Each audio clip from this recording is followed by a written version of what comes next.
Hello, everybody. Today I'm going to talk about 2024. The year is ending. I'm recording this video like what? Uh, 5 hours left until the year ends. A new beginning is about to come, and lots of things seem to be happening lately, either in my life, either in the world. 2025 promises to be wild. But let's talk a little bit about 2024. So, last year I did a speech like this one, and I said that 2024 would be a year that had the words expansion and expression in the center of the year. And guess what? I think, in a sense, it was just like that. And also, I shall add the word wrestling. It was also a very prevalent word for me this year in many ways. So, yeah, when it comes to wrestling, the sport itself, I lived my wet dreams this year because I was able to witness 3 shows live, 2 in foreign lands, in England, in France. I saw history being made. I was part of the greatest crowd of all time in the sport. I witnessed some professional wrestling in my city or nearby, whatever. And I also started training wrestling. Wow! Who would have thought that I would do such thing? But yeah, life has many plot twists, and I am sure you've experienced a plot twist this year. I don't know which, but I'm pretty sure you did. And wrestling.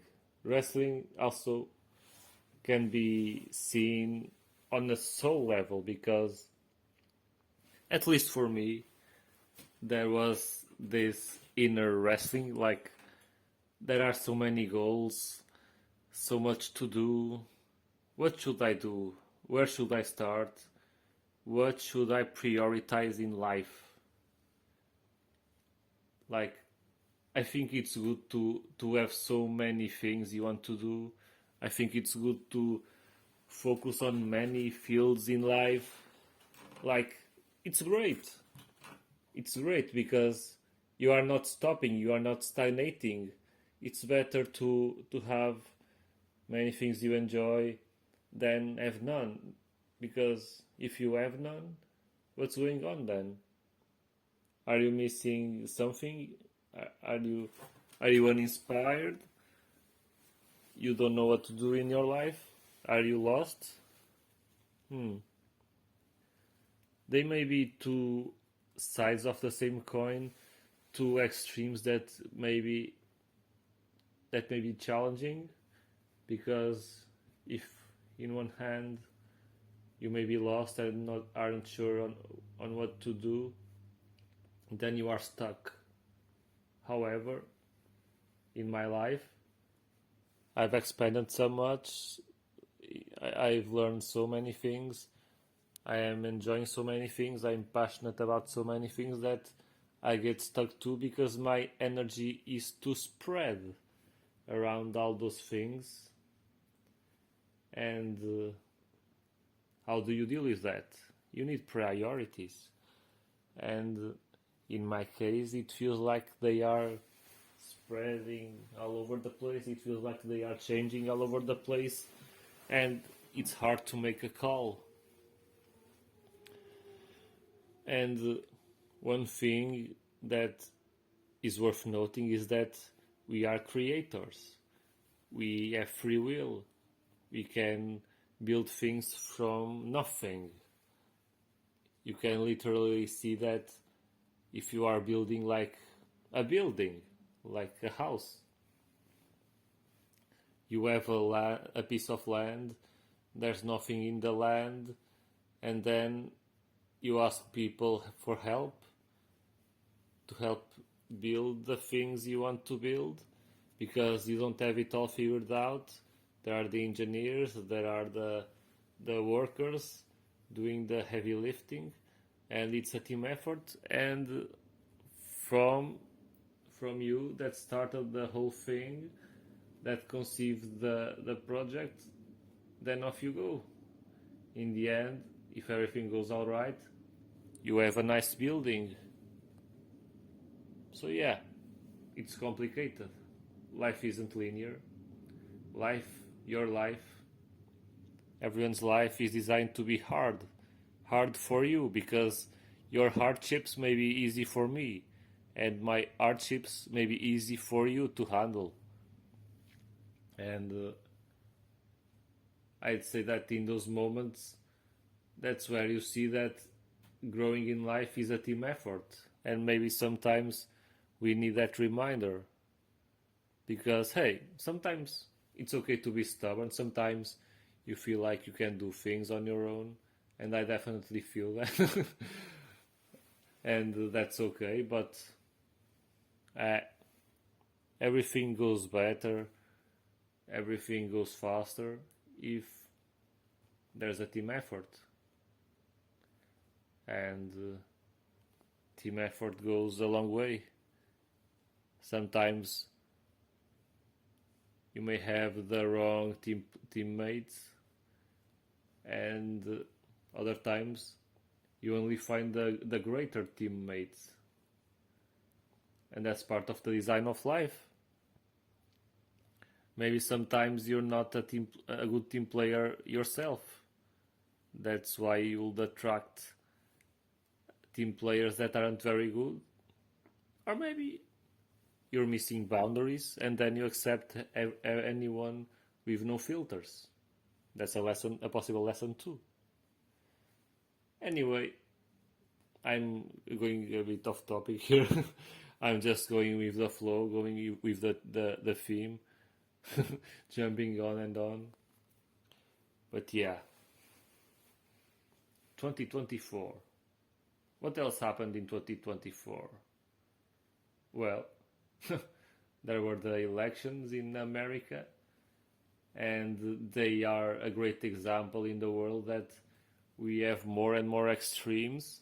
Like, I was more invested in the elections of the USA than the ones in my country. It's like, it feels higher stakes. And in the USA, and I don't want to make this video about politics, of course, but it's a noteworthy event, of course. And yeah, in those elections, there were many different opinions. There were like there were many advantages for choosing one over another. There were many disadvantages over choosing one over another. I am sure that someone wouldn't be fully happy with the two main contenders that were in the running for president because, hey, it was hard. But that makes you think that when we start having such high contrast, such big polarities in the world, that's like, hey, remember that we have a common goal. We want the world, or in that context, the country as well. We want the country to be greater. So what are the priorities there? It's important to set the priorities. There may be fields or topics that feel more important to you and don't feel as important for the next person, but maybe that's why there was such a controversial, it was such a taboo thing to discuss because it's not linear at all. I don't think I've ever seen elections that were like that ever anywhere. Not that I'm a very uh, guy invested in politics, but still, there was lots of controversy, and yeah, you see, I think this is a symptom that things are going to go on the right direction because it's easier more than ever to notice what's good and what's not so good because the contrast is bigger. So it allows you to make a better decision for what you want because you can see more clearly. It's not that you have to dive deeper onto things. Maybe you do at some degree, of course. You don't want to make decisions based on based on shallow reasons. You want to be sure. You want you want to be certain, and sometimes that certainty isn't easy to know what that means because there's always some hidden details here and there that may matter a lot, and yeah, that makes it hard for you to make a good call. And that's exactly those types of situations that make you remember, hey, I can't just decide with my mind. My mind only checks out facts. Let's go deeper. Let's see how I feel. Because feeling, unless your feelings are rooted in your thoughts, because some people feel with their minds, because we live in a world where we tend to be disappointed by the environment, so to speak. There are lots of people and whatever that can break our hearts, and then we seek refuge in the mind, and that may cloud our judgment sometimes, a certain bias. But once we get that out of the way, it's easier for us to tap into our own hearts, our intuition, and make a decision based on something higher than our mind. And that's great. That's great. And it takes time to relax and to figure out how to tap into that state of being, because it's great. Once you get there, it's great. And there's way too many blocks in the world that pop up here and there and separate us from that state of being. But that's part of the challenge. That is simply a roadblock that forces you to go beyond and above and to grow stronger. Because you can decide to use the setbacks in your life to either grow and learn some lesson or stuff like that, and realize that whatever comes into you is there for you to learn something for your soul's evolution. And you can also identify that such situations may be a mirror of something within you. And this year I've seen that as well. At work, for example. I also fired myself this year from my job because I identified a mirror at work, someone that was like playing a mentor role in there. I identified the mirror. I identified where that came from, and I realized that I don't want to experience that anymore. That I don't want to be like that anytime ever. So why would I want to experience something that, first of all, I wasn't feeling passion, and second, yeah, leadership. I don't want false leaders leading me, and therefore, even though the world has too many of that, I can control how if some people do it or not. So in that case, I had the power, and so I used it, and I chose to let that leader go. And I was talking about the lessons. You can use adversity to learn a lesson, to identify mirrors within, or you can just grow bitter and feel angry and sad and stuff like that, and maybe seek revenge or whatever. But in the end, you will end up going to the first option. Like you have no choice, because those emotions and thoughts, they will be self-destruction for you, and you know it, and you feel it. And sometimes it's hard to let it go. But sooner or later you gotta summon the courage to do so. Some people, and depending on your beliefs, some people go lifetimes without transmuting whatever they have stored within them. And maybe that's why some people are born under lots of pressure and lots of trauma, that we as adults are more connected to our minds, but as babies and child, we are not. The child and the baby is more connected to an inner guidance, to intuition, to feeling, and therefore they can sense whether something is more wrong or more right. As in, they can sense if the environment is supportive or not. And that's like a sequel to something that has happened before they were born. Like, it could be even in the womb, or maybe lifetimes before. Who knows? Life won't tell us directly whether that's the case or not. It takes a lot of introspection, and you need to find the correct sources to find that out. And once you do, you can do something about it.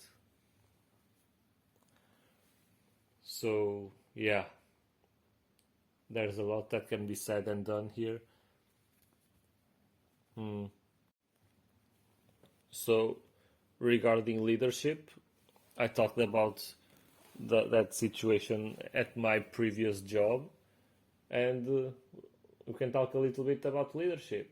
Like, a leader, there are some people who are born leaders, in a sense, like they have it strongly within them, and they can easily tap into that and be a leader.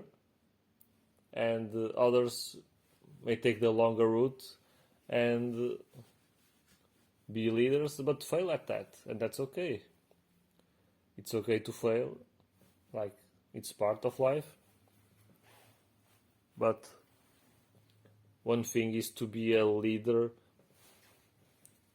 and to care about you are leading, and to do your best, and to admit whether you make mistakes or not, and stuff like that.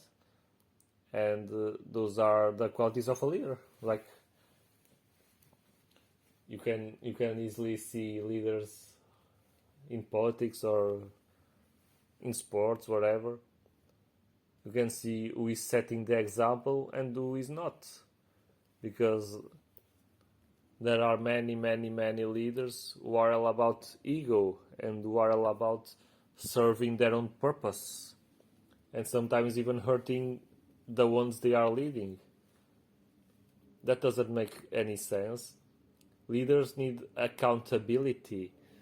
They need to be aware of what they are doing, and that their actions affect who they are leading. Because if they are not, if they don't have that perception that they are connected to someone, to a group of people, if they are not connected to that, and they just look at themselves and what they want, like, that's not leadership, especially if you are supposed to, in a field of life, for example, if you are a leader, you are also supposed to be the one who knows best. And if you know best, then you must do the best. You must do better. You must align with the things that you know. Because if you know so many things and then you don't do, then you are not leading by example. Then you are not being a good leader. And that's okay, but you need to do better. This is a complicated situation because maybe within that person, maybe that person thinks that they are doing for others while under their awareness they are actually doing things for them only. The subconscious of the self has lots of things hiding there, and it takes lots of awareness to know, and the things are very subtle. Do you have what it takes to go deep within and see what's going on and see the multiple aspects of the self and see why you do the things you do, see why you react the way you react to things in life? Like, why? What's going on? Sometimes you may feel contradictions within, and that reminds me of, for example, let's go into astrology. For example, if there are planets that represent the male side and the feminine side, and of course that links the mind to the heart, and some thoughts, feelings, and sometimes you may think one thing and feel another, and then do something that isn't aligned with all of that. Fragmentation of the self, and that takes healing to do. It takes awareness. Sometimes the answers lie in your environment. The root may be in your environment. Maybe you grew in an environment where the male and the female were arguing. Like, for example, I don't know, parents or whatever. That may be the most common example. That's a way to go. So, what you gonna do in 2025? Are you going to live according to the cliche where you say you're gonna do things, you're gonna set goals and then give up when January isn't even over? Or are you going to commit to knowing yourself better and doing better? Do you need that in your life? Are things the way they are good enough for you? Perhaps if they are, then just keep snowballing ahead, keep growing. And if you feel like you need to invest in something in your life, then now is the time. Use the fuel that the new year brings to discipline yourself and be consistent. In 2024, like I said earlier, the fireworks have started and it's not even midnight. Whatever. I said in the end of 2023 video that 2024 will be a year of expansion and expression, and it sure did, physically and non-physically. Going to places I've never been, physically and non-physically. And expression, being aligned with who I am, expressing who I am, no matter if others like it or not, as long as I don't get in danger with that, that's fine. Because everyone needs evolution. Perfection is an illusion, but you can perfect yourself, and there's a difference between perfection and perfecting yourself. Perfection means that you are flawless. Perfecting yourself means improvement, daily improvement, consistency. We all need that in whatever we want. And that theme will be very prevalent in 2025 for me. And it feels a very high stakes here. So I have the opportunity to have at least from the beginning of the year to invest the time in whatever I want to create, and it's new territory and it feels scary, fear of the unknown. Even if it doesn't feel scary, maybe in some way it is scary for the ego, because the ego wants comfort. It wants what is familiar to the ego, and creating something new and becoming something new that's not very aligned with the ego. So what you gonna do? Are you gonna play the games of the ego? Very subtle, very tricky games where, where you distract yourself with things that don't add really value to your life, where you self-sabotage by, I don't know, indulging in habits that, that do worst for you. Think about it if you do so in your life. And of course you need balance and stuff like that, but look at what's most important for you, look at what makes you feel the fire, look at what makes you feel destroyed, and adjust. Remember the Pareto rule, very important rule I learned in my course when I was studying engineering. 20% of the things you do bring you 80% of the outcomes, and you shall identify the 20% that brings you to those 80% of results. That has been the work I've been doing in the past few weeks, months, and now perhaps I've done it. I've identified the things I need to do. Now it's time to do. But I shall bring you back to the beginning of this video. What if there are too many things I'm looking to achieve? How can one do that? I am not two of myself, or three, or four. Maybe I need more of myself to accomplish what I need to do, or maybe that's not the case. Maybe I can organize myself and do so. But that feels like a challenge. How about you in your life? Where are you at? Are you ready for the new challenges ahead? Are you ready to shake things up and make this the best year of your life, even if that takes big changes?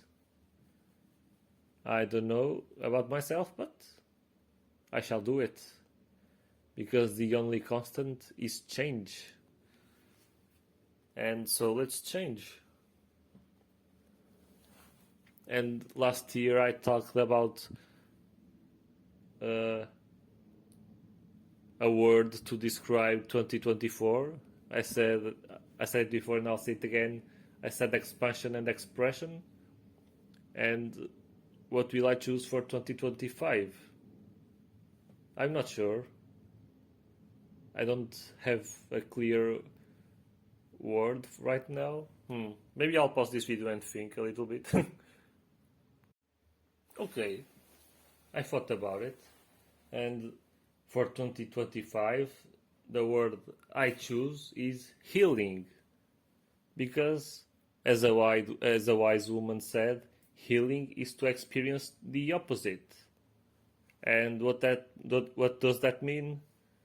It means that the opposite, at least for me, is to be the one who gets things done, is to be the one that doesn't just think about it, that just doesn't explore about it, that the one that isn't just good thinking.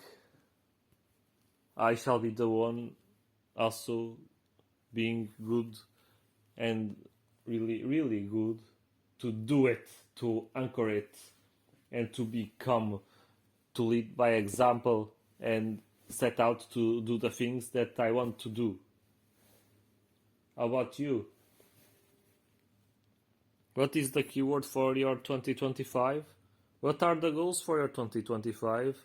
Don't say it, because if you say it, and I read this today, which is interesting, if you say it, then you release dopamine, and that actually makes your ego feel better, but from your core, that may demotivate you. Interesting, huh? So, enough words, really. Just do it. Go do it. After you celebrate the new year, because new beginnings are coming, and let's get ready to rock and roll. Are you ready? I am. So, I wish you a happy new year, and go beyond. Go beyond what you know. Go beyond what you have done, because you're good enough to do so. It may feel difficult. You may feel like giving up sometimes, and that's okay, but like, it's your dreams. And dreams are spoilers on hold. So what are you waiting for? Go get 'em. Go get 'em. You can do it. Believe in yourself, because I do. Let's grow. Let's do it. I'll be cheering for you, and you'll be cheering for yourself as well. Let's make the world a better place, because we can do this. See ya. Peace and love. That's what I wish for you all.